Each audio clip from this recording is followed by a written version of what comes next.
Buenas tardes a todos y a todas. Tenemos el honor de tener con nosotros en esta tarde en París, Canadá, a Cristina Hinojés Sanz. Eh, Simplemente dar algunos datos de su trayectoria profesional y académica. Es teóloga por la Facultad Protestante de Madrid, CEU, investigadora en esta facultad de Teología Fundamental e Historia de la Iglesia, experta en Relaciones Institucionales y Protocolos por la UNED, diplomada como dirigente social y habilidades directivas por la Fundación CAI-ASC, miembro de la Comisión Metodológica del Sínodo de los Obispos del 2021 al 2023 y encargada de la meditación del acto de apertura del Sínodo de los Obispos. Entre sus distintas publicaciones podemos señalar al menos las últimas porque son unas cuantas. No quiero ser sacerdote, mujeres al borde de la iglesia, en el año 2020. Dios anda entre puntos y comas, en el 2021, en colaboración con Fernando Cordero. Beguinas, Memoria Vida, en el 2021, todas en la editorial PPC. Además, en la editorial San Pablo, Susurros de Angustia y Amor, en el 2021, Susurros de Pasión y Ternura, en el 2023, entre otras. Es articulista de distintas publicaciones en el ámbito español, religioso, Vida Nueva, Iglesia, la revista Salterre, la revista Vida Religiosa o Iglesia Viva, pero también en el extranjero. Participa en la revista SIC en Venezuela, en el digital Kairos News de Chile, en el periódico Siete Margens de Portugal, en el suplemento Dona Chiesa Mondo del Observatorio Romano en el Vaticano. También entre sus colaboraciones están su colaboración con Televisión Española en el segundo canal, en el espacio Escondidas en la Historia, dentro del programa Últimas Preguntas. En esta tarde nos va a ayudar a reflexionar sobre la sinodalidad inclusiva, la eclesialidad en el contexto de una sinodalidad inclusiva. Cristina, tienes la palabra. Gracias. Lo primero de todo, pediros disculpas por el plantón del otro día, que no pude acudir porque estaba completamente afónica. Fue un proceso además bastante largo y me fue imposible atender pues varios compromisos que tenía. Así que lo primero de todo, pediros disculpas y daros las gracias por vuestra comprensión, lo primero, y por haber facilitado el encuentro que tenemos hoy. En el Museo de Historia Natural de Oslo se presentó en el año 2016 la primera exposición dedicada a animales gays. Y el título era una pregunta. ¿Contra la naturaleza? Se exhibieron cerca de 500 especies, de las que existen estudios científicos muy bien documentados, de comportamientos homosexual entre mamíferos, insectos y hasta crustáceos. Digo esto porque la naturaleza de la que formamos parte nos presenta su propia realidad. Y comento también esto porque creo que todavía tiene que cambiar muchísimo la percepción de esta realidad en la propia sociedad y, por supuesto, en la misma Iglesia.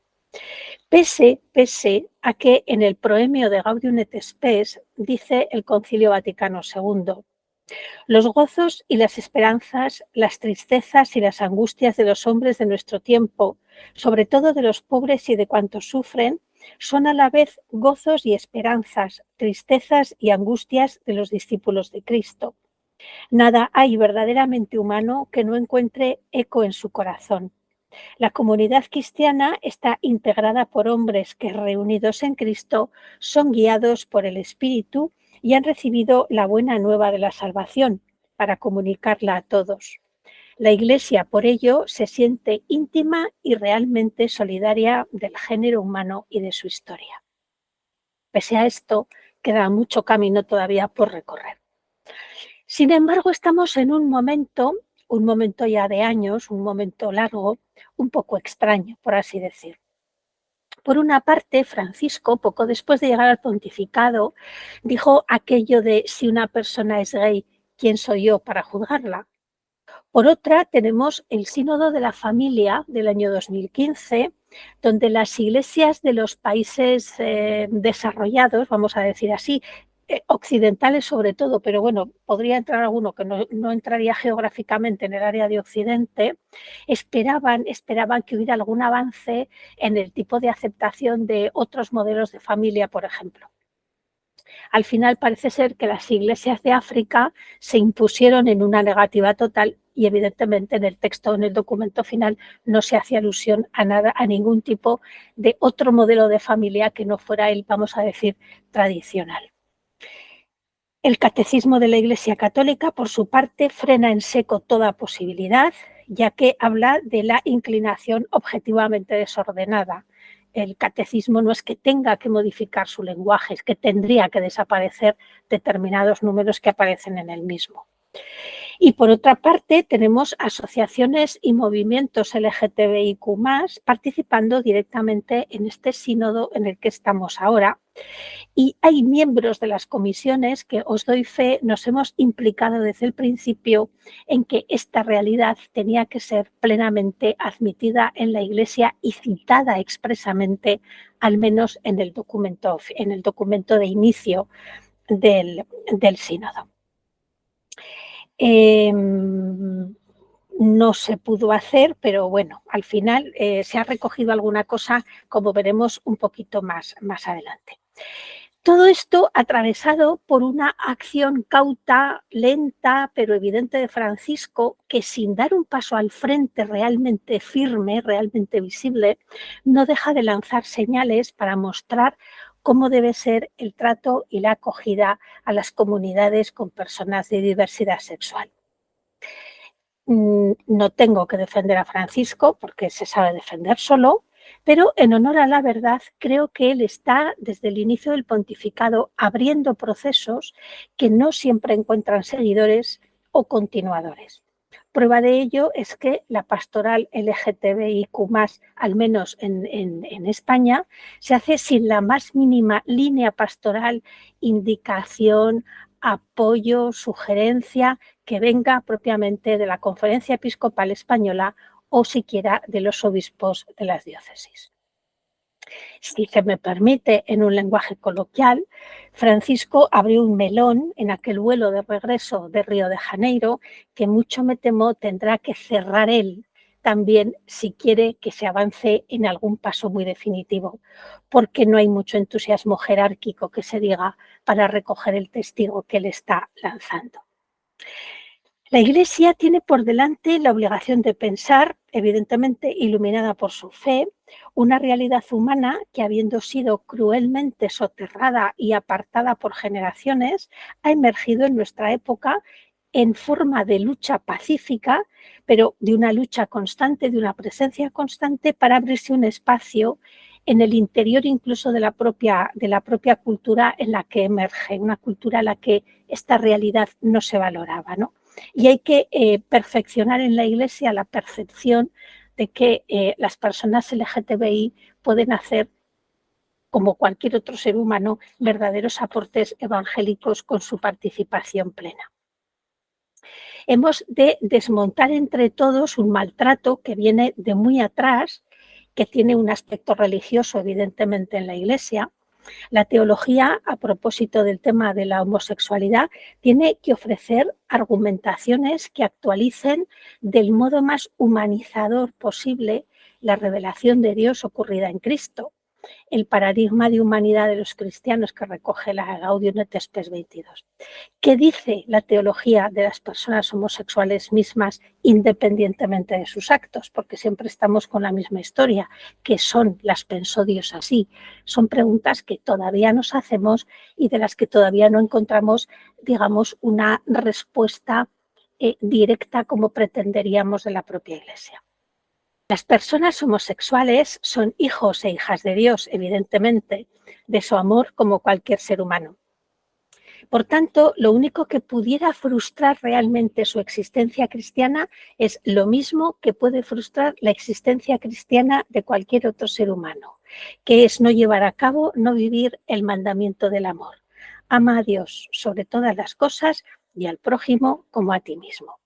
De este mandamiento hemos cogido todo muy bien, nos parece muy bonito, pero la última parte, el como a ti mismo es lo que siempre se nos ha olvidado, porque si amáramos a los demás como nos amamos a nosotros mismos, la mitad de los problemas que tenemos desaparecerían y la otra mitad entrarían en vías de solución.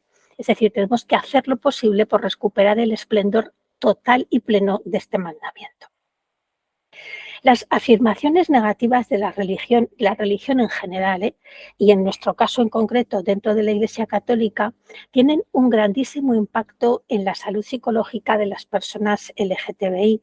Y no estoy segura de que la Iglesia tenga una gran conciencia de ello, porque todavía hoy la psicología es vista con cierto recelo por una parte considerable de esa Iglesia.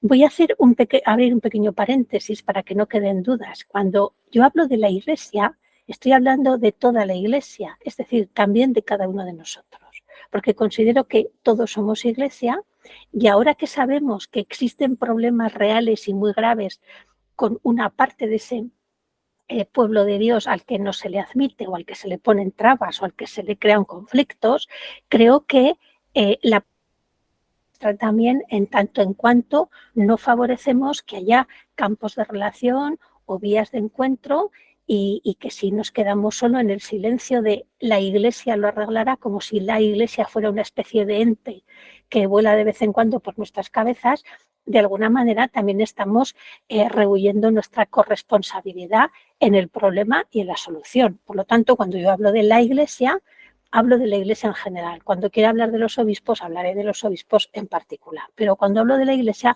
me gusta dejarlo claro para que no haya ningún tipo de mala interpretación. En la Biblia católica, la protestante tiene menos porque algunos libros no forman parte de su canon, pero en la Biblia católica hay 23.145 versículos. De los 23.145 versículos, solo 7 dicen algo, y me permito poner el algo entre comillas, algo sobre relaciones de personas del mismo sexo. Esos versículos están en el capítulo 19 del Génesis, en Jueces 19, en el capítulo 18 del Levítico y en el 20, en la primera carta, en la carta a los Romanos en el capítulo 1, en la primera carta a los Corintios en el capítulo 6 y en la primera carta a Timoteo en el capítulo 1. De 23.145 versículos, solo 7 dicen algo. Dejo el algo entre comillas remarcado. Sin embargo, hay una cita que contrarresta todo lo que podría interpretarse que dice ese algo de las 7 citas anteriores. Esta cita está en el Evangelio de Juan, capítulo 1, versículo 14. Es extremadamente breve y extremadamente concisa. Dice, el Verbo se hizo carne.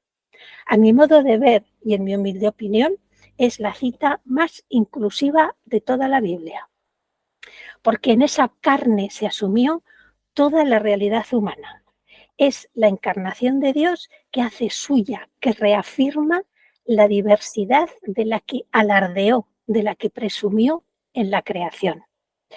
Toda la creación es un ejercicio de diversidad del amor de Dios. Creó el mar, pero no creó un solo mar, creó variedades de mares diferentes. Creó la tierra y en ella creó montañas, valles, desiertos, zonas de vergel y zonas secas. Creó una tierra diversa y diferente. Las especies de animales, de vez en cuando nos sorprenden los científicos diciendo se ha descubierto tal insecto que no se sabía que existía. Y de las plantas, ni qué decir, la diversidad y la variedad. Por lo tanto, si toda la creación de Dios es un alarde de diversidad, ¿por qué no había de haber diversidad dentro de los hombres, dentro del género humano? Lo mismo que seguimos evolucionando biológicamente, porque lo seguimos haciendo desde que aparecimos en la Tierra, lo mismo que la creación sigue dándose, prueba de ello es la cantidad de imágenes que tuvimos, por ejemplo, el verano pasado enviadas por el telescopio James Webb, fuera de nuestro sistema solar, que no solamente nos contaba ecos de lo que fue esa evolución o de lo que es esa evolución querida por Dios en la creación, sino que nos contaba que se estaba produciendo en ese momento, es decir, que la creación sigue y la evolución querida por Dios en la creación sale adelante, pues también la revelación de Dios se va actualizando y se da en realidades que antes ni sospechábamos y probablemente se dará en realidades que nosotros no llegaremos a ver. La revelación de Dios también se da en la diferencia, en la diversidad de todo tipo, porque hay algo que sí que está claro, que es que a Dios le horroriza la uniformidad. Cada cuerpo es espacio sagrado, tierra sagrada que cuenta una historia que ha construido y construye a esa persona. Pero no solo construye a esa persona, sino que nos construye como personas a todos y cada uno de nosotros. Y cada vez que se excluye a alguien por una parte de nuestra propia historia, queda incompleta, porque esa persona está excluida. Por lo tanto, siempre que se excluye a alguien de la iglesia y en la iglesia, esa iglesia es otra cosa, pero no es iglesia. Como iglesia ya no nos podemos conformar con ser un cuerpo, sino que tenemos que ser un cuerpo inquieto ante las injusticias que viven otros miembros de ese cuerpo. Parece que vamos avanzando y sí, evidentemente algo se va avanzando, pero también es cierto que las resistencias, obstáculos y rigideces están a la orden del día, como hemos podido comprobar esta misma semana. Sin ir más lejos, el pasado lunes en Pamplona se tuvo que celebrar a puerta cerrada un acto sobre las bendiciones a parejas del mismo sexo, porque cuando se hizo público ese acto, el arzobispo presionó para que no se llevara a cabo. Esto es esto es una muestra evidente de abuso de poder. Es una muestra palpable, evidente y pública de abuso de poder. Negar algo que además no se conoce, porque él no conocía el contenido. Esto es un abuso de poder. Y es ir contra los derechos bautismales de una serie de cristianos. No tengo que analizar aquí si el ceder fue buena o mala idea porque no me corresponde a mí, pero es una prueba más de que la realidad que os toca vivir a las personas LGTBI depende en buena medida de la comprensión o la incomprensión de una sola persona en muchas ocasiones, cuyas decisiones se basan o se esconden, que todo puede ser, detrás de tradiciones y magisterios de siempre, por utilizar una expresión que a Francisco también le horroriza, sin sacar a la luz documentos que abren muchas puertas, muchas mentes y muchos corazones. Y os pongo un ejemplo. En el año 2019, la Pontificia Comisión Bíblica realizó un estudio y redactó un documento que está en la web del Vaticano. Si en el buscador se pone directamente Pontificia Comisión Bíblica, se abre automáticamente. No está traducido al español, pero se puede leer bien en italiano. Este documento se titula ¿Qué es el hombre? Un itinerario de antropología bíblica. Habla del hombre y de la mujer y no hay ni una sola insinuación negativa sobre la realidad de ser hombres o mujeres de diversidad sexual. Ni una sola. Y no es algo que no se haya querido tocar, porque al tratarse de una visión antropológica se han entrado y además son personas, yo conozco a algunos de los miembros, son personas realmente expertas tanto en Antiguo como en Nuevo Testamento. Quiero decir que son personas que han sabido lo que estaban tratando, pero no han encontrado nada que justificara una negativa, una condena o un poner entre comillas alguna expresión o situación. Es algo que no se ha podido tocar porque en la Biblia no hay nada que se oponga abiertamente a la diversidad sexual.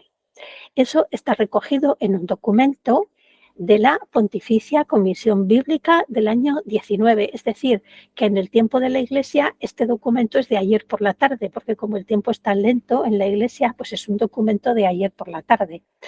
pero estas cosas casi no se conocen. Y es muy importante porque es un documento de la Iglesia donde no hay ni una sola condena dentro del estudio bíblico.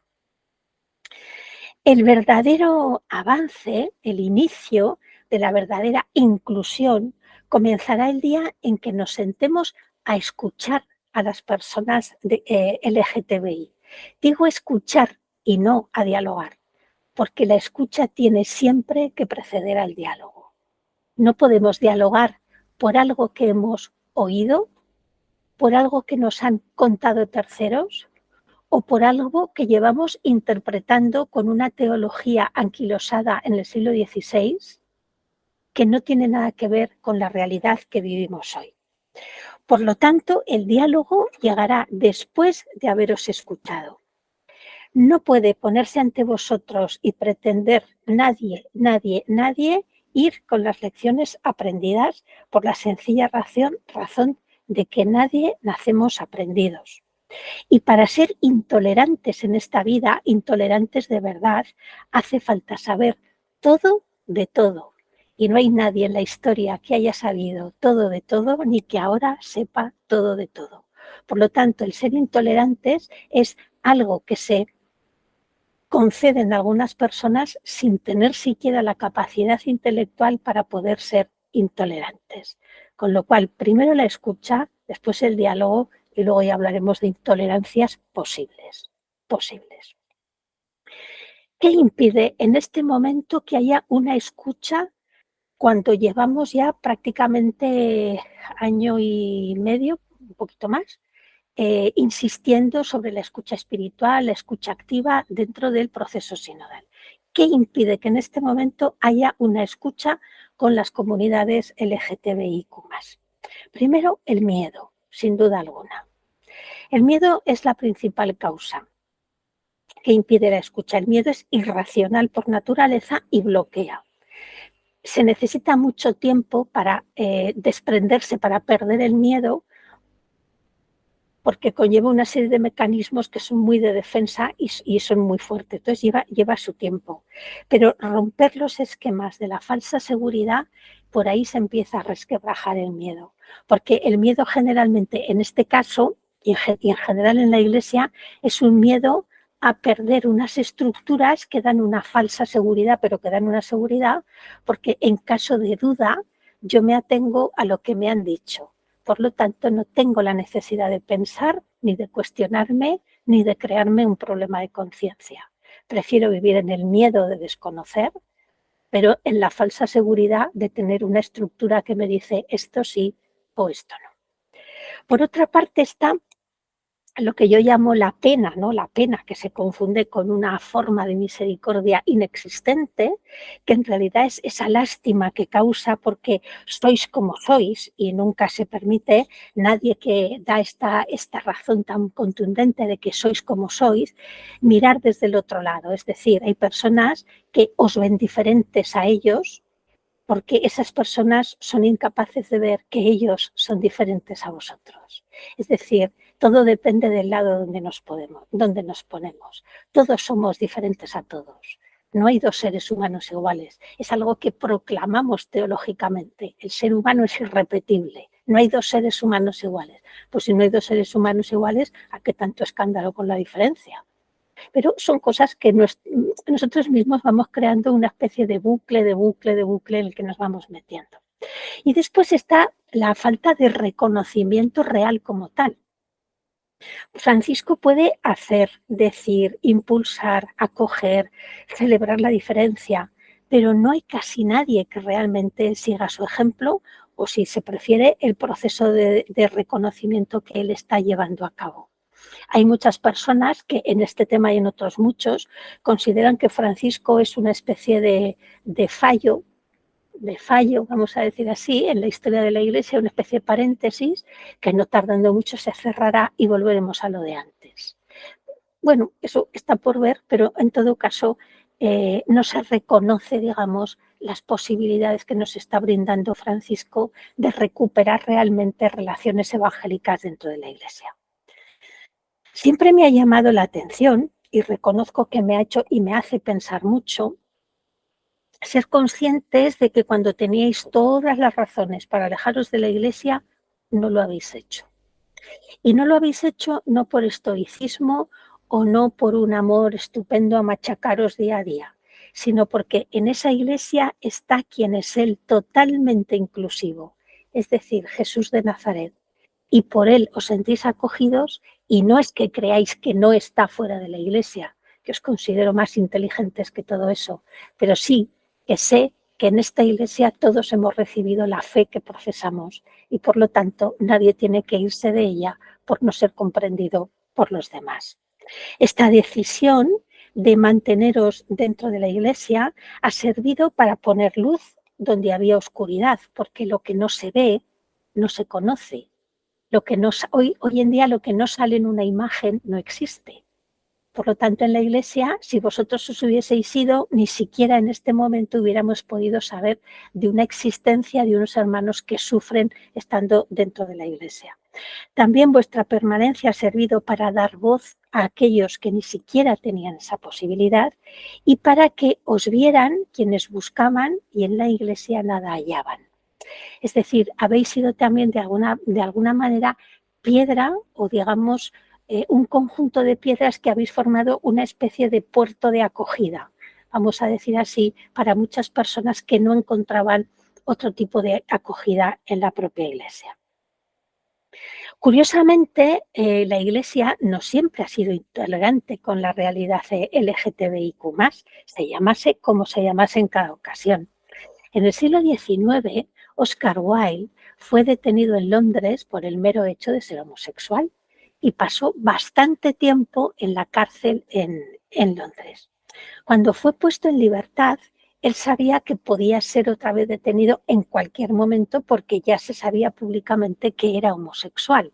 Por lo tanto, él decidió irse a vivir a Francia porque en Francia la Iglesia Católica defendía y acogía a los homosexuales. Esto pasaba en el siglo XIX. El camino hacia la intolerancia, el rechazo y en consecuencia la exclusión fue posterior, bastante posterior. En el proceso sinodal que estamos viviendo, la realidad LGTBIQ+ se ha hecho presente por ella misma, es decir, los logros y el hecho de estar citada esa realidad en el documento de la fase continental de forma positiva y propositiva, no viniendo de aportaciones solamente, como decía antes, de países occidentales, sino que ha sido realmente un clamor mundial, ha sido citada por eso, porque ha sido un clamor a nivel mundial, incluso de las iglesias africanas que en el año 2015, en el Sínodo de la Familia, protestaron para que no se hiciera visible ningún otro modelo de familia más que la familia tradicional. Hemos citado en el documento, si lo habéis leído, y si no, os invitaría a que lo leyeseis porque merece la pena, el documento que se redactó para trabajar la fase continental, porque expresamente buscamos citar a la Iglesia de Lesoto. ¿Por qué? Porque la Iglesia de Lesoto no solo reconoce que tiene o que esta realidad está, sino que lo expresa de una manera muy positiva y ahí sí que supone un proceso de conversión realmente, porque cita que se han hecho presentes en nuestras comunidades miembros, ellos citan homosexuales como tal, no utilizan otra expresión, citan homosexuales y dicen cómo debemos acogerlos porque no queremos causarles más dolor del que ya han vivido. Esto, que en el año 2015 era algo de lo que no se podía hablar, que en el año 2022 haya salido recogido en las declaraciones, en las síntesis nacionales y en este año 23 lo hayamos llevado al documento de la fase continental, supone un gran avance. Y es algo que habéis conseguido vosotros dándoos a vosotros mismos visibilidad en el sínodo al participar. Al inicio del proceso sinodal os garantizo que nadie, os lo puedo garantizar, que nadie apostaba ni por la participación, ni mucho menos por las aportaciones positivas. Porque realmente yo he leído muchísimas síntesis nacionales de muchos países, pero he leído muchísimas síntesis diocesanas, pero también he leído muchas aportaciones de comunidades LGTBI de muchos lugares del mundo y no he leído ni un atisbo de venganza o juicio sobre lo que habéis sufrido hasta este momento. Es decir, habéis hecho una apuesta por ser positivos, propositivos y a la vez sentiros acogedores vosotros de muchas personas que estaban en esa misma situación. Se apostaba tan poco por vosotros que ni siquiera fuisteis nombrados entre las personas que normalmente viven en los márgenes o en las periferias que cita Francisco. Ni siquiera ahí aparecíais porque nadie apostaba por vosotros. Era como si no existierais. Habéis ido al viento del espíritu, un espíritu que empuja con fuerza para hacer reflexionar a ciertos corazones un tanto indecisos unos, bastante reacios otros y muy endurecidos algunos. Pero habéis conseguido no romper muros, pero habéis conseguido una presencia por vosotros mismos. Y eso es muy positivo y muy a valorar.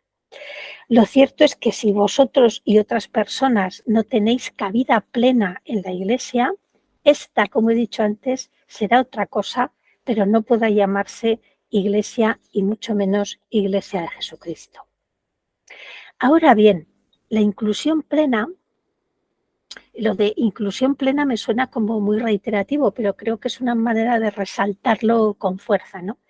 La inclusión plena, además de no esperarse precisamente de hoy para mañana, porque en octubre de 2024 no va a haber una iglesia sinodal, que nadie se lleve eso muy tragado. Se iniciará realmente el proceso de hacer realidad en las diócesis aquello que hemos reconocido en asamblea diocesana y que está recogido en la síntesis de la diócesis. Pero no habrá una iglesia sinodal como la soñamos o como la imaginamos. Eso llevará más tiempo. Pero en concreto, la plena inclusión de las comunidades LGTBI no se espera de hoy para mañana, pero tampoco será algo que tenga que darse o que deba avanzar solo en el campo, digamos, pastoral o incluso espiritual.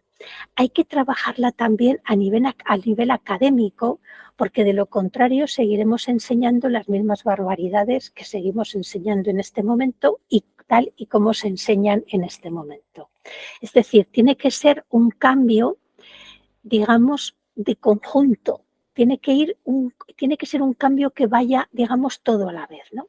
Si el cambio pastoral no viene acompañado de un cambio o más bien de una resituación de la realidad LGTBIQ en las materias teológicas, de poco servirá el resto, porque seguiremos enseñando unas cosas que llevarán la contraria a lo que podríamos empezar a estar viviendo.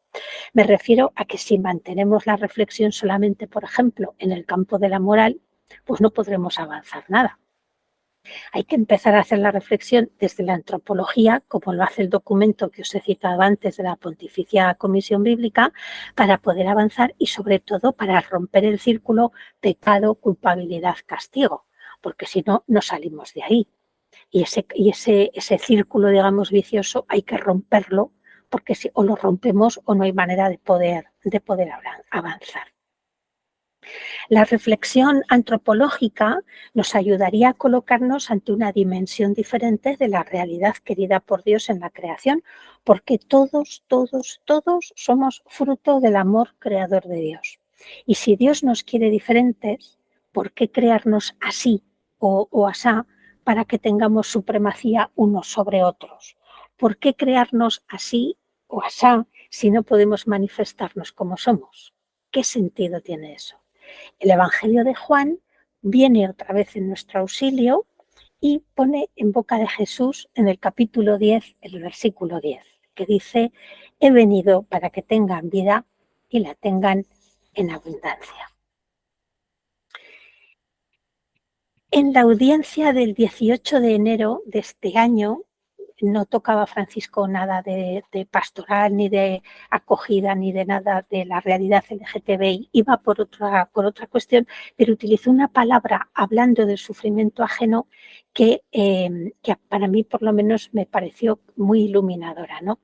Él explicaba que Jesús, lejos de alejarse o de encerrarse en sí mismo y desentenderse del sufrimiento ajeno, arriesga. Esta es la palabra que utiliza Francisco.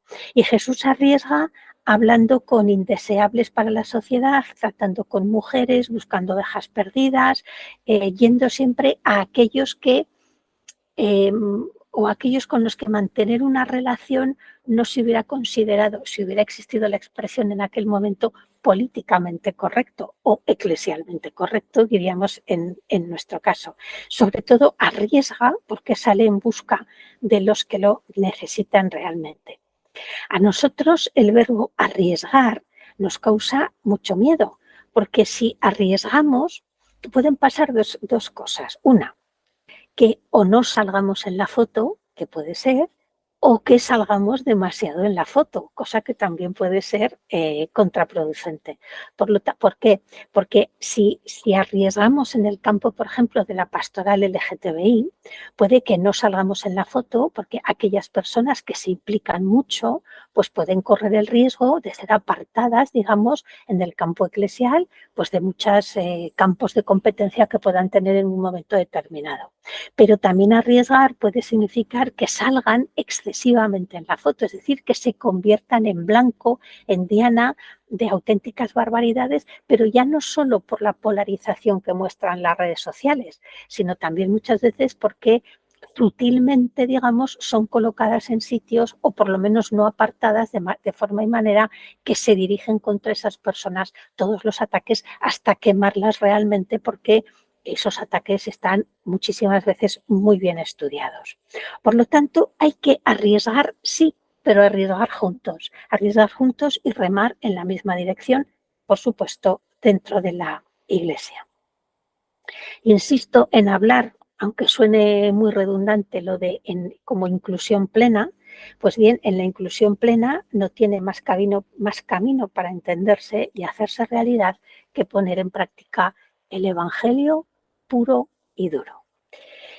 Este sínodo que estamos viviendo hasta octubre de 2024 por el año de más que añadió Francisco, e hizo bien porque se iba muy mal de tiempo, pues este sínodo que estamos viviendo no está llamado a abrir fisuras en el muro de la intransigencia, sino que está llamado a abrir posibilidades y procesos con los que ir haciendo de la Iglesia la casa de todos y ese hospital de campaña, como dice Francisco, por el que todos tarde o temprano pasaremos como pacientes, pero también como posibles sanadores unos de otros y como posibles curadores del sufrimiento que tengamos cada uno. La eclesiología de comunión, la eclesiología del pueblo de Dios, está todavía bastante pendiente de desarrollar y consecuentemente de aplicación. Y por lo que llevo experimentado como mujer, esta eclesiología de inclusión plena no se cumple por invitación de algunos, sino por implicación de todos. Es decir, la invitación a una eclesiología de comunión no va a llegar para todos a la misma velocidad o con la misma intensidad, pero esa falta, digamos, de invitación se puede suplir con unas ansias de implicación realmente evangélicas. La cuestión de sentirnos iglesia de verdad, saber y sentir que tenemos unos derechos bautismales que nos asisten y que nos permiten ser iglesia plenamente sin necesidad de que se nos nombre o de que se nos cite, sino sencillamente porque como bautizados tenemos ese derecho. Cuando alguien alude a que en la iglesia no todo vale, y lo dicen siempre por cuestiones que tienen que ver con la moral sexual, porque la social da lo mismo. Uno puede blanquear dinero, robar, lo que sea, pero eso no tiene importancia. Importa sobre todo la moral sexual, eso sí. Entonces hay algunas personas que sostienen que en la Iglesia no todo vale, apoyándose sobre todo en la moral sexual. Yo suelo responder con una escena del Evangelio que, como otras muchas, se nos escapa quizás en su profundidad, porque nosotros llevamos oyendo toda la vida ciertas escenas del Evangelio, y digo oyendo sabiendo lo que estoy diciendo, porque ni siquiera las escuchamos, las oímos. Y nosotros como católicos no somos muy dados a leer la Biblia por nosotros mismos. Entonces casi siempre nos la leen, o mucho peor nos la cuentan ya con interpretaciones. Pero cuando esas personas dicen eso de que en la Iglesia no todo vale, yo suelo responder con una cita, con un texto evangélico realmente. Eso que nosotros hemos convertido en la última cena y que para Jesús fue la gran fiesta de la Pascua, en ese contexto, en ese escenario, cuando Jesús le dice a Judas, vete y lo que tengas que hacer, hazlo, ya le ha permitido comer, beber, celebrar la fiesta, estar en la mesa con todos. Es decir, la fiesta realmente ya ha terminado. A partir de esa aceptación plena de la presencia de Judas en la mesa de Jesús, en la gran fiesta de la Pascua de Jesús, a partir de ahí, ¿cómo podemos decidir nosotros quién sí o quién no es Iglesia? A partir de esa escena, ¿cómo podemos plantearnos nosotros el decir tú sí por esto, tú no por aquello? Son cuestiones que creo que nos tienen que llevar a pensar algunas veces cómo tomamos decisiones o qué ponemos en la balanza para tomar determinadas decisiones. La inclusión plena se dará pues cuando alguien reconozca tener vocación sacerdotal, por ejemplo, y su realidad sexual no tenga que ser escondida de por vida, por ejemplo, con lo que eso acarrea psicológica y espiritualmente, los problemas que acarrea a nivel psicológico y espiritual para la persona, y que no tenga que vivir esa realidad escondida de por vida para vivir esa vocación. Es decir, que no se vea en la disyuntiva de tener que decir, voy a un seminario, confieso que soy homosexual y con toda seguridad me van a enseñar la puerta de salida, o voy a un seminario, reprimo, miento, porque en el fondo estás mintiendo, reprimo mi realidad sexual y entonces puedo seguir avanzando en la vivencia de una vocación que me va a ir quemando absolutamente, porque además voy a vivir con un miedo tremendo a ser descubierto. Había una periodista polaca, falleció en los años, a mediados de los 90 creo que fue, era muy joven, falleció de un cáncer, ella era lesbiana y tenía una frase de estas que también te hacen pensar mucho, ¿no? Decía, la convirtió en una bienaventuranza, en un texto que escribió, y decía, bienaventurados los que salen del armario porque nunca podrán ser chantajeados. Y eso es muy importante, porque cuando una persona, por ejemplo, llega a un seminario y se niega a sí mismo su realidad de persona y a partir de ahí empieza a vivir con el trauma psicológico que empieza a tener, con el miedo a ser descubierto, pero sobre todo con el miedo a ser chantajeado. Cuando eso ya no se dé, estaremos hablando de inclusión plena. También hablaremos de inclusión plena cuando los hijos, por ejemplo, de parejas del mismo sexo sean en la Iglesia iguales a los hijos de parejas tradicionales y no tenga que intervenir alguien diciendo estos niños pueden ir a catequesis, estos niños pueden ser bautizados, estos niños pueden ser admitidos, estos niños. Es decir, cuando esas cuestiones que son vitales pero que no se dan hoy empiecen a pasar, estaremos empezando, no hablaremos directamente ya de inclusión, estaremos empezando a hablar de inclusión. La inclusión plena se dará cuando podamos dejar de hablar de la realidad LGTBIQ+, y nos dediquemos realmente de lleno a la tarea que debía ocuparnos desde hace muchos siglos, que es sencillamente evangelizar. Cuando ya no tengamos que dedicar tiempo a encuentros de este tipo, porque ya no sea necesario, porque todas las personas estén admitidas en la Iglesia en igualdad de derechos bautismales, resalto, y en igualdad de condiciones, tendremos una igualdad plena y una inclusión plena. Mientras esto llega, habría muchas más cuestiones que tocar para la inclusión plena, pero he cogido esas tres. Mientras esto llega, seguiremos a tiempo y a destiempo, como en otro aspecto dice San Pablo, reclamando un derecho fundamental que nos da el bautismo y que es ser reconocidos miembros de la Iglesia, o lo que es lo mismo, ser miembros del cuerpo de Cristo. Si esto lo vamos consiguiendo, lo vamos haciendo realidad, aunque sea 1 centímetro, yo me conformaría con que el avance fuera 1 centímetro por mes y que no hubiera que retroceder medio centímetro al mes que viene. En vez de grandes pasos, pequeños pasos, pero muy seguros, que no exigieran al cabo de un tiempo retroceder por problemas, porque se va a crear un conflicto, por tal. Si vamos avanzando lenta, pero seguramente iremos, sobre todo haciendo un ejercicio que no tiene más misterio que la conversión del propio corazón al Evangelio de Jesús. Bueno, yo hasta aquí mi intervención y ahora si queréis preguntar, criticar, asumir, lo que queráis. Yo estoy abierta a vuestras intervenciones. Si les parece, empiezo yo, que tengo un montón de cosas por aquí escritas y tengo un montón de cosas en la cabeza, pero intentaré ser breve e ir a un par de cuestiones concretas. Lo primero, tu inicio de este compartir de hoy ha empezado con la Gaudium et Spes del Vaticano II. Para mí, que hayas empezado con un documento del Vaticano II, cuando desde mi punto de vista personal es ahora cuando se está haciendo un poco de caso al Vaticano II, me parece iluminador. Yo creo que hemos tenido pontificados anteriores donde el Vaticano II ni siquiera fue una guía didáctica, ¿no? Una guía de trabajo en muchos campos. Entonces, me parece que empezar por ahí, pues quizás señala que por fin la Iglesia puede empezar a poner en los puntos sobre las IES del Vaticano II. Ahí iría mi primera cuestión, ¿no? Es decir, ¿qué, aparte de la Gaudium et Spes que ha citado, qué elementos del Vaticano II serían necesarios articular ahora en el sínodo para caminar en este campo, ¿no? De LGTBIQ+.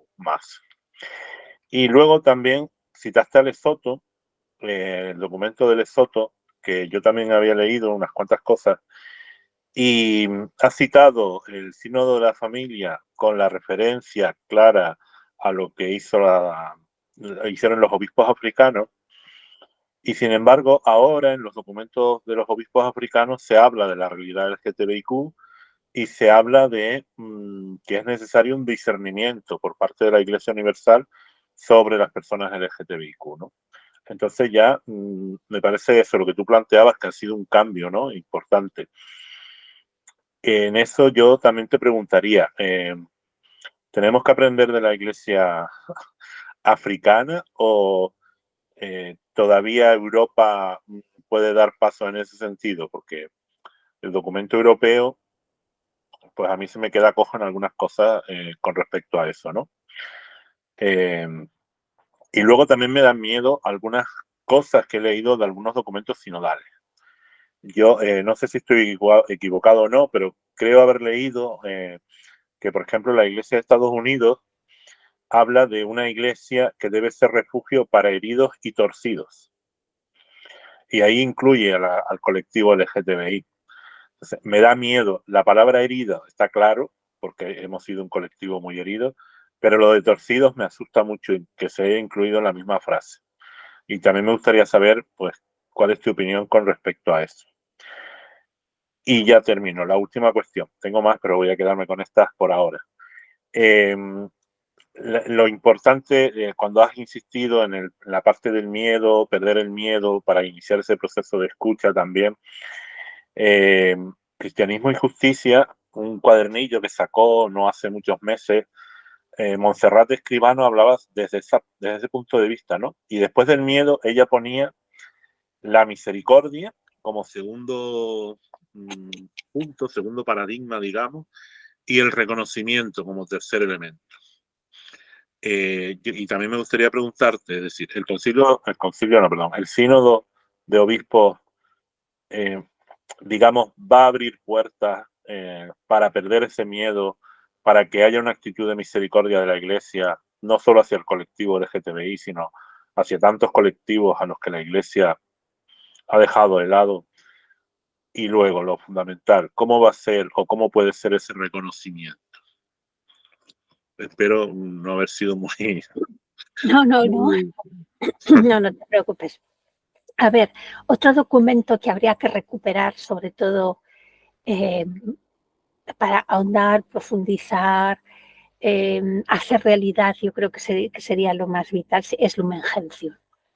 Lumen Gentium del Vaticano II, yo creo que es el otro documento clave en este momento y el documento que más nos puede abrir los ojos, porque realmente hay documentos, o sea, hace poquito estuve en un sitio y menos mal que se me ocurrió decir no levantéis la mano, que es una pregunta retórica, pero pregunté cuántos habéis leído los documentos del Vaticano II y hubo gente que me preguntó, ¿y eso qué es?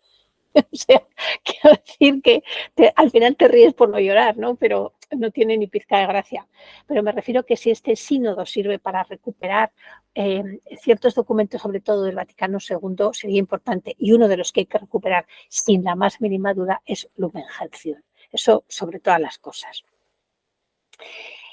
África como modelo. Hombre, yo creo que en todo caso el modelo tendría que ser cómo han vivido ellos el proceso de conversión para llegar a hacer en tan pocos años, porque desde el 2015 hasta ahora son muy poquitos años a la velocidad que se mueve la Iglesia, es decir, como una Iglesia en unas culturas que además están diferentes a las nuestras completamente, donde todo es A, B o C y no hay nada, no hay otra posibilidad, que sí está todo como muy estructurado, muy jerarquizado también en la propia vida de los poblados y en la propia cultura de cada país, pero con una rigidez y con una estructura vertical también muy fuerte.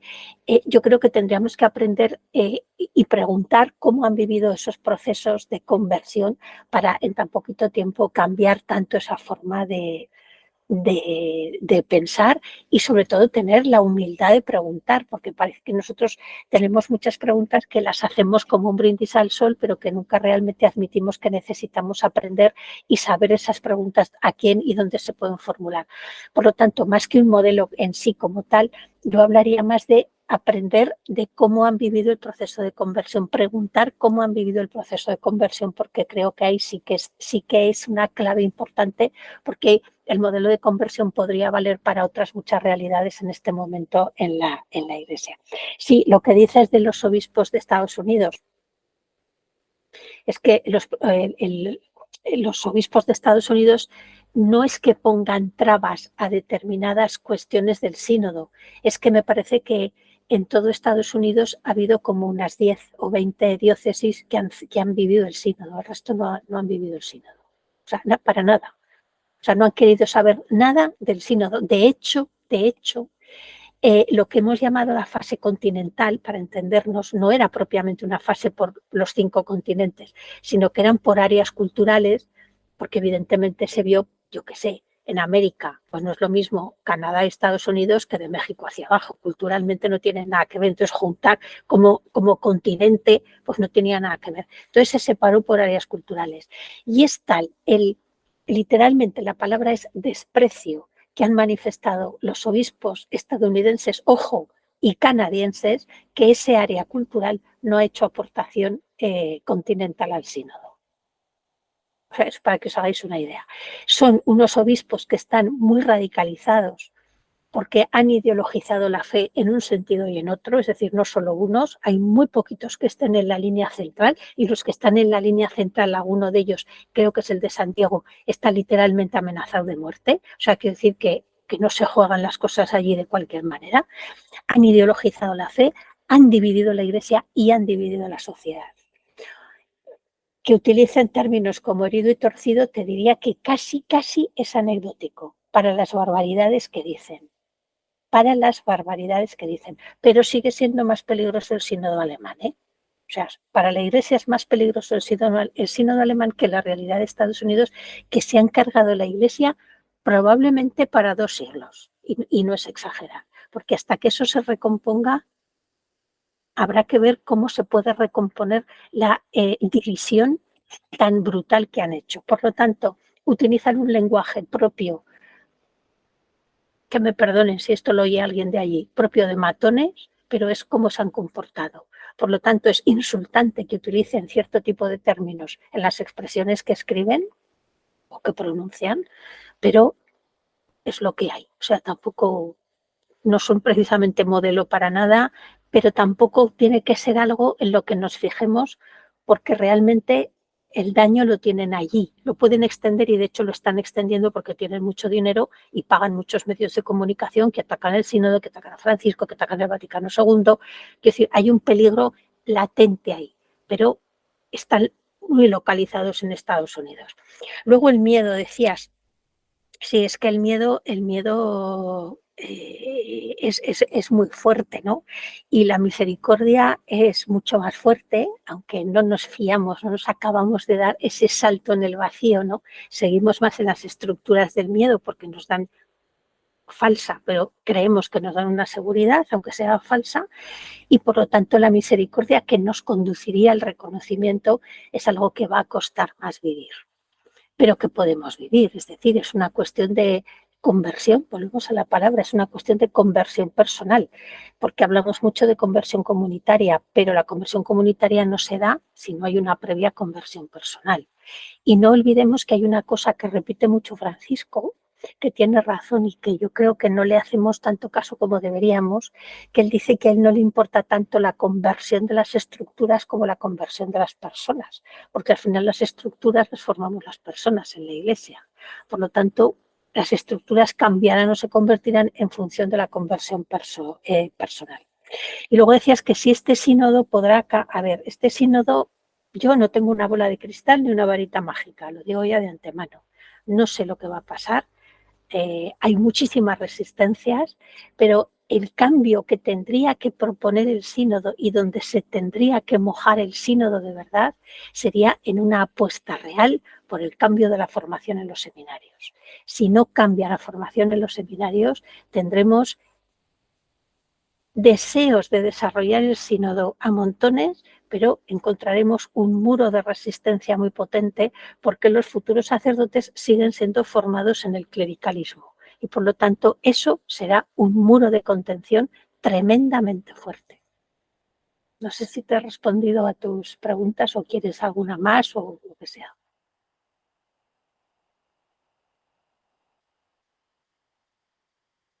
Si me permites, Cristina, yo quisiera recoger algo que tú comentaste antes cuando hablabas de que la revelación se sigue actualizando, ¿no? Es decir, que por el contrario de lo que desgraciadamente muchas personas piensan, ¿no? Que lo entienden como algo cerrado, ya totalmente acabado y por lo tanto que no evoluciona. Bueno, pues otros pensamos que efectivamente esa revelación se sigue actualizando y además es algo que también está en el concilio, porque el Dei Verbum lo expresa de una manera que quizás es otro texto que habría que recuperar, ese entendimiento de que la palabra de Dios sigue actuando hoy en día y sigue transmitiéndonos cosas, porque los que vamos cambiando somos nosotros y las claves de interpretación de la palabra de Dios también se va actualizando. Y en ese contexto, me parece que habría que entender la insistencia que hace el Papa Francisco sobre el discernimiento, que es una palabra que aparece en boca de mucha gente, pero yo tengo la impresión de que mucha gente desconoce lo que eso significa, porque a veces se entiende más como, o por lo menos yo entiendo que se entiende como la capacidad de saber lo que está dentro del canon o del conocimiento del magisterio de lo que no es. Y yo creo que esto va por otro lado, es decir, es cómo se manifiesta el Espíritu Santo en otras coordenadas existenciales que son las que nos corresponden a nuestra época. Y ahí sigue actuando, ¿no? Uh-huh. Y después un poco también algo que tú decías que me gustaría resaltarlo cuando valorabas la actitud de los colectivos LGTB que han querido permanecer en la iglesia y lo han hecho sin ningún rencor, sino con ganas de construir, etcétera.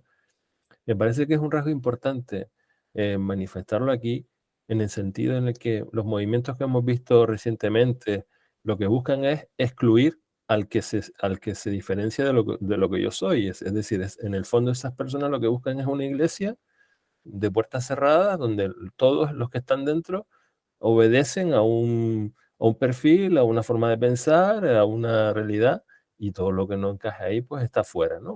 Como una especie de excomunión, no sé cómo llamarla, ¿no? Pero una especie de excomunión. Y sin embargo, creo que en la actitud de los colectivos LGTB y otros colectivos de la Iglesia también buscan que esas personas se sientan bien junto con todos, ¿no? Es decir, no se pretende excluir a nadie, sino que buscar un espacio donde podamos convivir, coexistir y en esa comunión que tú antes decías, ¿no? Una comunión que tiene que ser fructífera, porque si la comunión, para que realmente esa comunión tiene que ser que la diversidad haga fructifica unos a otros.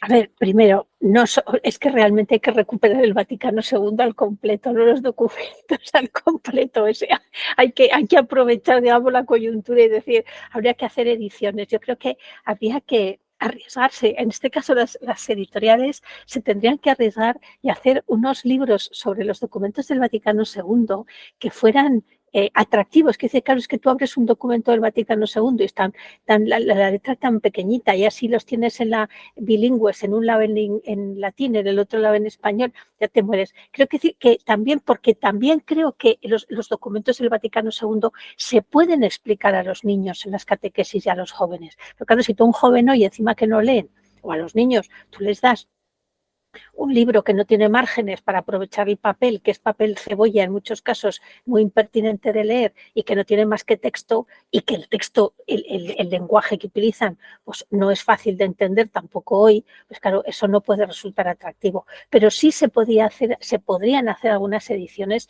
quizás con documentos sueltos, no todos a la vez, pero que fueran atractivas visualmente y que explicaran, porque hoy tenemos muchos medios para hacer atractivo y visual el contenido del Concilio Vaticano II. Por lo tanto, no es solo la Lumen Gentium, no es solo la Liber, es el Vaticano II en pleno lo que hay que recuperar. E incluso me atrevería a decir que habría que recuperar abiertamente a esos padres conciliares que fueron apartados y cuya teología sigue siendo tan válida hoy como lo fue entonces, y que quizás serían los grandes padres, digamos, de la Iglesia en este momento. Igual que hablamos de los padres orientales y de los padres occidentales, habría que recuperar a los padres del Vaticano II porque nos tienen mucho que decir. Respecto a lo que decías del discernimiento, tienes toda la razón del mundo. A mí cuando me preguntan por ahí, pero el discernimiento, ¿cómo lo hacemos? Digo, ¿y eso qué es? Yo siempre primero siempre pregunto si hay algún jesuita delante, porque como lo explico de una manera para que lo entienda todo el mundo. Digo, bueno, los jesuitas se me enfadan por no entrar en una cuestión así un poco más académica, ¿no? Pero yo suelo decir que el discernimiento es poner la vida patas arriba realmente, ¿no? Pues estamos en un momento en el que hay que poner la Iglesia patas arriba, que no significa descartar, tirar a lo loco y hacer una limpieza de estas que al final bajas al contenedor 50 carros de la compra llenos de basura y tiras y no sabes ni lo que tiras, no. Es poner la Iglesia patas arriba para limpiar en profundidad la Iglesia, para hacer que realmente surja y veamos lo que es la Iglesia.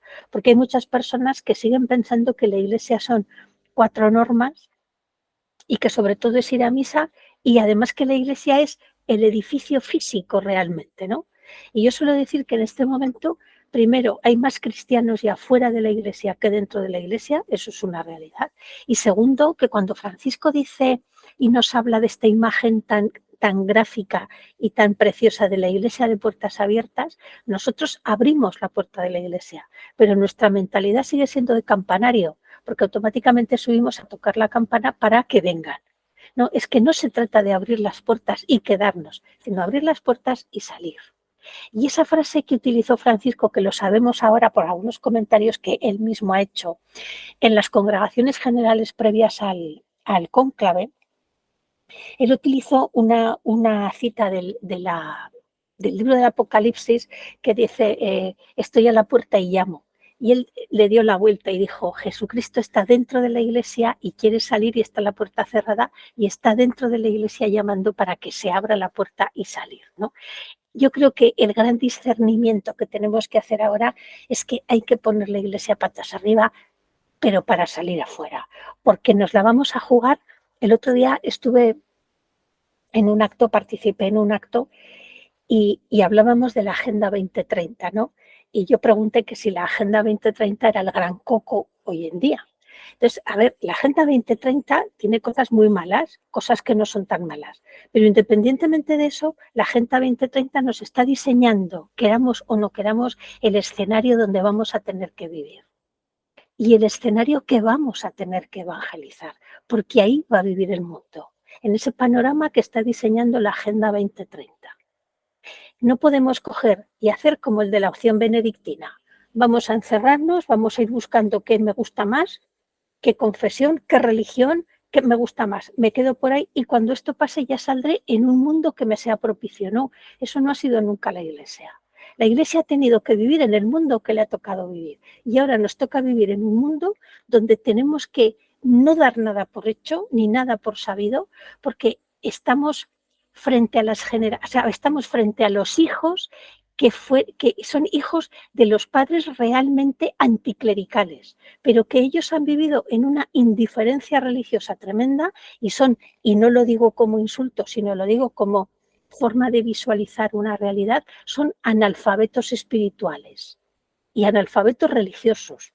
Y no tienen, o sea, no intuyen algo, pero no tienen ni el más mínimo mimbre con el que empezar a tejer algo. Y esos no van a venir a la Iglesia. Pero no van a venir a la Iglesia no por nada, sino porque no sienten necesidad de algo que no conocen. Por lo tanto, tenemos que salir nosotros. Y ese discernimiento nos tiene que llevar a poner la Iglesia patas arriba, pero no para quedarnos dentro, sino para proyectarnos hacia afuera y vivir realmente la Iglesia fuera, literalmente, de los muros, de los templos que nosotros ahora consideramos la Iglesia y que muchas personas consideran la Iglesia. Y esto que decías tú, que es una lectura muy positiva, el hecho de que las comunidades LGTBIQ no hayan salido, no se hayan ido, sino que hayan permanecido en la Iglesia y que hay personas que quieren vivir la Iglesia. Yo es que hay unas veces que me encuentro en realidades que digo, es que realmente hay personas que querrían volver a la Iglesia de los cátaros, la Iglesia de los puros. No existe esa Iglesia. Eso era herejía en la Edad Media. No los demás movimientos que surgieron, pero eso sí era herejía. No hay una iglesia de perfectos, no puede haber una iglesia de perfectos. La única iglesia perfecta es la de Dios, esa no tiene problema. El resto hemos creado tantos problemas que ahora los tenemos que asumir. Y quizá en este sínodo, si tenemos sangre fría, aunque tengamos una pasión, digamos, por hacer realidad, por que ciertos cambios se den de una manera progresiva, ciertamente rápida o lo más rápidamente posible en lo que es el movimiento y el tiempo de la Iglesia, pero tenemos que ser a la vez muy cautos para no espantar a la gente, porque no podemos crear un problema para deshacer otro. Eso tenemos que ser, nos va a costar mucho.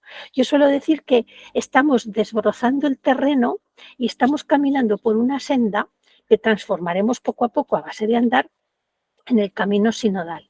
Y en los márgenes del camino se nos van a asomar personas que ahora ya están un poco ahí, a ver cuando nos estrellamos. Que nos podemos caer, sí, pero ya nos levantaremos, que no pasa nada. Pero esas personas llegará un día, dentro de 10, 20 años, 30, el siglo que viene, yo no lo sé, que querrán incorporarse a ese camino porque verán que no es tan malo. Y entonces habrá que estar con una misericordia tremenda y con una compasión tremenda, dispuestos a acompasar nuestro paso para que esas personas se integren en un proceso que también va a requerir para ellos abandonar miedos, un proceso de conversión, como lo requiere en este momento también para nosotros, porque queramos o no admitir, también tenemos nuestros miedos, todos los tenemos. Entonces es un proceso común a todos, pero que unas personas pueden vivir un poco más rápidamente que otras. Pero es cierto que nos encontramos con claves que nos permiten hacer una relectura de la revelación en realidades que antes no sospechábamos y que a eso sobre todo no hay que tener miedo y que hay que preparar a las generaciones que vengan, no dejarles la iglesia hecha, porque cada generación va a tener su problemática y su realidad, pero sí dejarles por lo menos esos mimbres con los que vayan construyendo su propio camino y su propia realidad eclesial.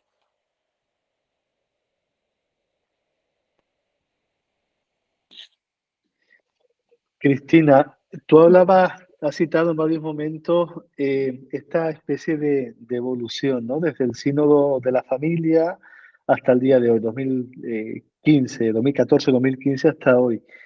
Sí es cierto que en ese sínodo ya se empezaron a ver cosas interesantes. Por ejemplo, me venía a mí a la mente aquella relación por disertación del 2014, donde se hablaban de los dones de las personas LGBT en clave positivo y de las parejas de personas LGBT. Que es cierto que después por las tensiones internas probablemente no vio ningún tipo de reflejo en el documento final, en Amoris Laetitia, ¿no?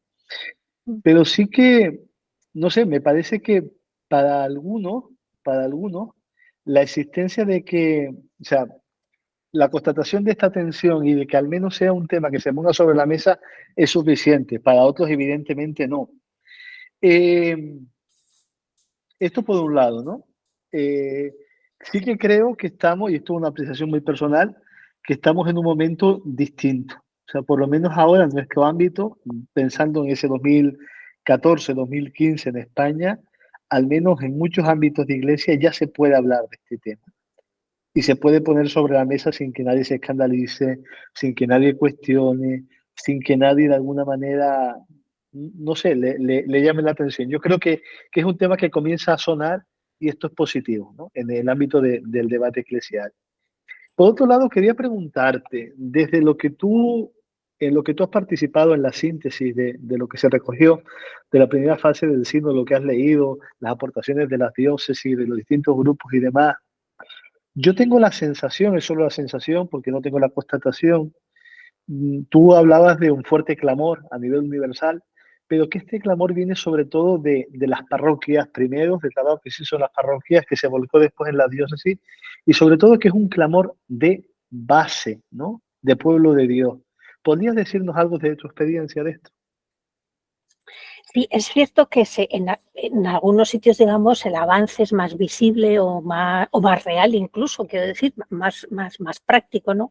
Y en algunos sitios sí que se puede hablar o se puede empezar a hablar con una cierta normalidad, en otros no, ¿eh? O sea que hay como como dos velocidades, vamos a decir, o dos realidades, pero es cierto que donde se puede hablar ya se puede hablar con una cierta naturalidad, eso es cierto. Es un clamor que viene de las bases, evidentemente, pero es que lo curioso del caso es que ha salido incluso en países donde solamente que una persona se declare homosexual le cuesta la vida.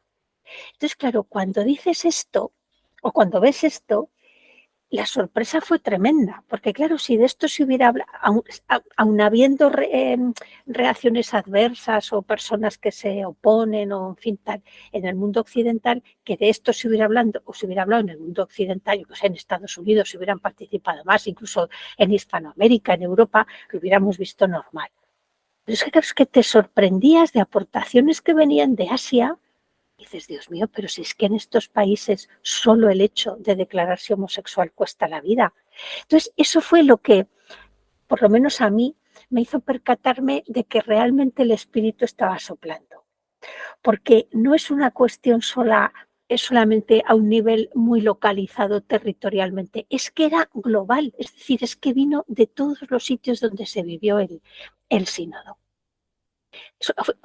Han sido 4 temas que han sido, yo creo que vertebradores del sentir de la base, digamos, de la gran base del pueblo de Dios. 1, la aceptación de las comunidades LGTBI dentro de la Iglesia. 2, la participación plena de la mujer. 3, la incorporación, o la incorporación no, estaba expresado como el celibato opcional. Aunque el proceso, el pueblo intuye, es decir, la gente que a lo mejor no tiene herramientas no sabe cómo expresarlo, pero intuye lo que quiere decir. Entonces, bueno, hablaban del celibato opcional. Y el cuarto tema que también ha sido clamoroso ha sido el reconocimiento de la multiculturalidad en la Iglesia. Esos 4 temas que personalmente creo que son muy importantes en este momento por la coyuntura incluso mundial que estamos viviendo, han sido 4 temas que han venido realmente de abajo arriba. sea, cuanto más veías que eran las aportaciones, yo he recibido en mi correo aportaciones de grupos de parroquias que yo decía, Dios mío, ¿cómo ha dado la gente con mi correo electrónico que lo doy con cuentagotas? Bueno, pues a mí o sea, una vez que casi me colapsaron el correo y me lo descargaba, pero es que es un material de hecho tan importante porque ves tantas cosas que salen expresadas de una manera, expresadas de otra, con más recursos, con menos recursos, pero que es que te están diciendo absolutamente todos lo mismo, que dices, esto no pasa porque sí. No puede pasar porque sí. Hay un movimiento del espíritu que evidentemente está ahí abriendo brecha o soplando o lo que cada uno quiera expresar. Pero es cierto que ha venido y que ha sido un clamor mundial. Eso sin duda, sin la más mínima duda. Sin la más mínima duda. Incluso el hecho ya de la mera participación en muchos países de comunidades LGTBI abiertamente, y que además nos pidieron, a María Luisa Berzosa y a mí nos pidieron cómo participar porque tenían miedo que si participaban solo a nivel local en la diócesis no se recogiera, que si iban solo a la conferencia episcopal no se recogiera. Entonces consultamos directamente con la Secretaría del Sínodo y nos dijeron que lo manden a los 3 sitios, a la diócesis, a la conferencia episcopal y a la Secretaría del Sínodo, porque si no entra por uno, entrará por otro, y ha entrado yo creo que por la puerta grande de los 3, porque realmente ha sido un clamor de verdad, pero de abajo arriba.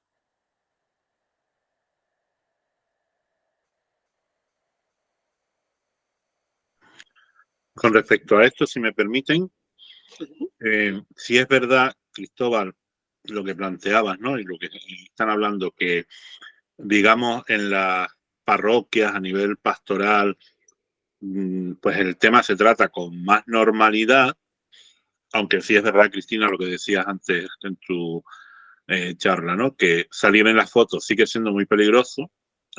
Yo salí en la foto y ya no estoy como modelo de ninguna parroquia, pero Dios, eso con respecto a algunos sectores en la iglesia, después socialmente, yo veo pasos hacia atrás.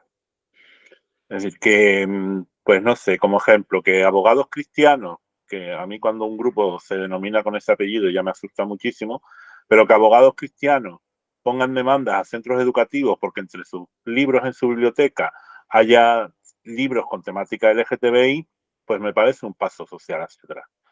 O que este tema se haya metido en la discusión política cuando España, digamos, legalmente ha sido uno de los países pioneros en leyes a favor del colectivo, pues eso, que haya entrado de nuevo en la discusión política me parece también socialmente un paso hacia atrás, o a nivel cultural, que no se puedan, o que haya críticas sobre ciertas representaciones teatrales, culturales, etcétera, etcétera, pues me choca que después se dé este paso dentro de la iglesia, que también es verdad que no en toda la iglesia ni universal ni local, ¿no? En nuestro caso, ¿no? Entonces yo quería plantearte, mi última cuestión iba un poco por ahí, es decir, en esto, ¿cómo ves tú la iglesia ahora en España con esta sociedad que está dando estos pasos con unas parroquias y unos colectivos, unos grupos que se han decidido a salir de ese armario y salir en las fotos para poder trabajar juntos, pero con una iglesia, una jerarquía en este momento que yo considero que nos cierra más puertas de las que nos abre? Mira, por eso decía que dependéis realmente de la decisión de una persona que realmente es el obispo de la diócesis. O sea, al final, quien dice sí o no, por ejemplo, lo que pasó el otro día en Pamplona, al final ha sido decisión del obispo de Pamplona, del arzobispo de Pamplona, mejor dicho. Por lo tanto, dependéis realmente, dependemos todos, porque no te creas tú que también las mujeres llevamos buena encima por el mero hecho de ser mujeres, quiero decir, no, son realidades diferentes, pero que compartimos, digamos, muchos campos de sufrimiento en ese sentido, ¿no? Pero bueno, pero es verdad que se depende de la decisión de una persona. Pero también es verdad, y es cierto que en muchas cuestiones, sobre todo, a mí me preocupa socialmente la homofobia que se está despertando incluso entre personas, entre chicos muy jóvenes que ya tendrían que haber crecido en un ambiente de mayor libertad y de mayor compromiso, ¿no? Pero es cierto que eso me preocupa. También me preocupa que en la Iglesia no se den los pasos necesarios, por lo menos como respeto. Fíjate lo que te digo. Porque es verdad que hay sitios en los que puedes hablar más abiertamente. Es cierto que hay parroquias donde esto no genera problemas, también es cierto. Pero es verdad que en otros sitios también se azuza un poco el fuego, ¿no? Para que esto no suceda, para que no haya normalidad, porque nosotros somos los cristianos buenos, ¿no? Nosotros somos los que seguimos sobre todo la tradición y la dogmática. Parece como que el Evangelio no tiene nada que ver. Pero yo creo, fíjate, que el hecho de que parece una tontería, pero que el hecho de que editoriales cristianas de confesión católica, me refiero, publiquen libros realmente comprometidos sobre temática LGTBI, me parece que ya es un reconocimiento. Claro, también es verdad que la mayoría de ellos o pertenecen o están respaldados por congregaciones religiosas, pero no dejan de ser iglesia, quiero decir, y que se manifiesten ya, por ejemplo, publicando libros realmente comprometidos, me parece que ya es un signo de bastante avance. Pero te vuelvo a repetir una cosa, que en la que insisto mucho, yo creo que algunas veces la gente se debe pensar de que soy una de dos, o muy pelma o que estoy obsesionada. Pero es que si no cambiamos la formación en los seminarios, no cambiaremos nada. Yo conozco un seminario que por lo menos hasta el curso pasado, un seminario, imagino que habrá más, pero uno del que yo tenga constancia, que por lo menos hasta el curso pasado, espero que este año que ha habido cambio de equipo haya cambiado algo, no lo sé, pero haya cambiado algo, pero hasta ese curso pasado, en lo que es propiamente la formación, lo que conocemos como la formación, las clases otra cosa, lo que es propiamente el tiempo de formación, se dedicaba a un tema por trimestre. Y los 3 temas que reiteradamente se repetían año tras año, uno era contra las mujeres, el siguiente contra los homosexuales y el tercero contra los sacerdotes secularizados para casarse. O sea, eso que yo entiendo como un abuso de conciencia, porque estás manipulando la conciencia de otra persona y le estás enseñando a pensar lo que a lo mejor él no pensaba, eso es un abuso de conciencia, hijo del abuso de poder, porque el abuso de poder es el padre, la madre, el cuñado, los tíos y los abuelos de los demás abusos que se manifiestan, o sea, es el tronco, digamos, pero tú dime, esos chicos jóvenes, más o menos jóvenes, pero jóvenes que se están formando en un seminario, ¿qué van a hacer cuando lleguen a una parroquia si les han metido sistemáticamente en la cabeza que las mujeres somos las Evas que nos vamos paseando por ahí con la manzana simbólica en la mano, pero ahí estamos, que los homosexuales sois el horror del horror y que los sacerdotes secularizados no tienen cabida porque encima se han secularizado para casarse? O sea, tú dime qué se puede hacer con sacerdotes que van a salir muy jóvenes para enfrentarse a una realidad parroquial para la que no han sido formados en el seminario. Tú dime qué avance puede haber ahí. Por eso insisto, que me da igual que me digan que soy pelma como que estoy obsesionada, que me da lo mismo. O cambiamos la formación en los seminarios y no se cambia, porque la ratio fundamentalis de 2016 no sirve para nada, y menos como se aplica, no sirve para nada, o se cambia eso, o nos estrellaremos, o acabaremos viviendo como 2 iglesias bajo un mismo paraguas. No 2 iglesias, 2 formas de entender la iglesia, una muy rígida, muy de puntillas y muy de ceremoniales, que se quedará por un lado, y por el otro iremos los que entenderemos una cosa mucho más evangélica, menos dogmática y menos de derecho canónico. O, en todo caso, que habremos aprendido a leer el derecho canónico a la luz del Evangelio y no el Evangelio a la luz del derecho canónico. Pero o cambiamos la formación o no tenemos casi nada que hacer. Porque ahí es donde se modelan las conciencias, los cerebros y los corazones. Yo no te sé dar otra respuesta. Que es cierto que hay una polarización en la sociedad, en la iglesia ahora, todo eso es cierto, que se producen algunos avances, cierto también, no sería justo no reconocerlos, pero que el meollo de la cuestión está en la formación de los seminarios. Tal y como lo veo yo, ¿eh? Que no, quiero decir que no es que yo lo vea y sea así, es lo que yo percibo, por eso lo digo, sencillamente. Bueno, pues agradecemos a Cristina el haber estado con nosotros en esta tarde, agradecemos su reflexión, su trabajo y pienso que nos seguirá ayudando a seguir profundizando en lo que significa el contexto de la sinodalidad que estamos viviendo para una mayor eclesialidad inclusiva, ¿no? Valga la redundancia, ¿no? Gracias de corazón desde este equipo de Padis Canarias. Gracias, Cristina. Gracias a vosotros y desde luego si en algo puedo ayudaros o para algo me necesitas, ya sabéis dónde estoy. O sea que no hay ningún problema. Encantada de haber participado con vosotros.